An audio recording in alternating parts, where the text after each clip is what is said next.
Hello there. Well, today's subject, coach building on Rolls-Royce and Bentley chassis. Rolls-Royce and Bentley, arguably my favourite subject. Coach building, arguably my second favourite subject.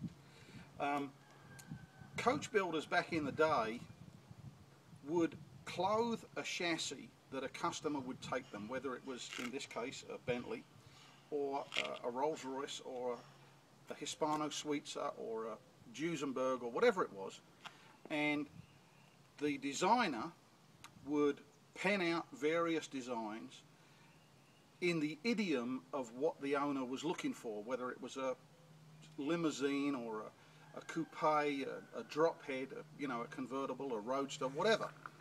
And providing they had deep enough pockets, and you had to have very deep pockets back then, you could have the car of your dreams. They'd build anything you wanted to build.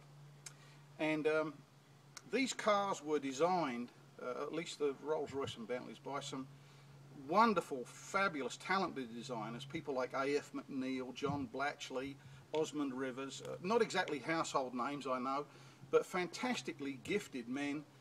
And the designs that they came up with just have kept me intrigued for years and years and years. And when I was a young boy,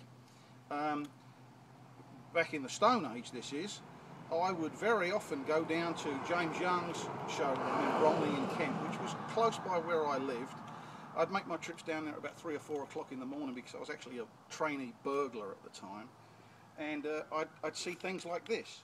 This is Lady Tottington, and she is a coach-built James Young 1956 Bentley S1. And now that I've absolutely dazzled you with my $2 thrift store chic trick, you can see what this thing's all about. Completely handmade aluminium, or aluminum if you want to be American about it, body. Every square inch of it, the roof, the doors, the hood, the fenders, everything is aluminum.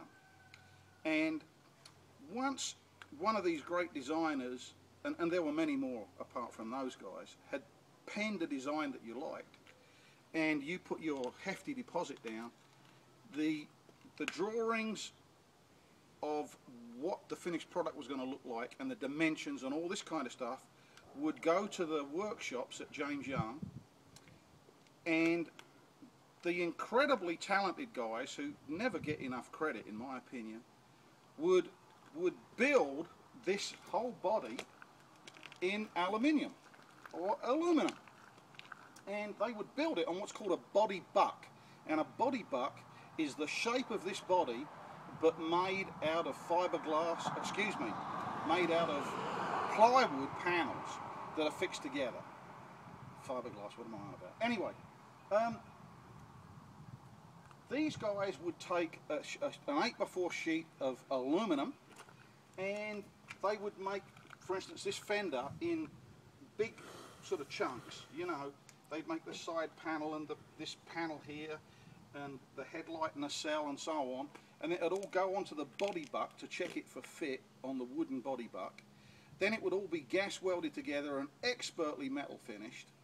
And gas welding aluminum is not easy, but these guys did a fantastic job of it, and they would end up with this body that would then be ready to go to the paint and assembly shop and so on, and have all the interior done with its fabulous woodwork and veneers, and a dozen cows inside, on the seats and door panels and so on.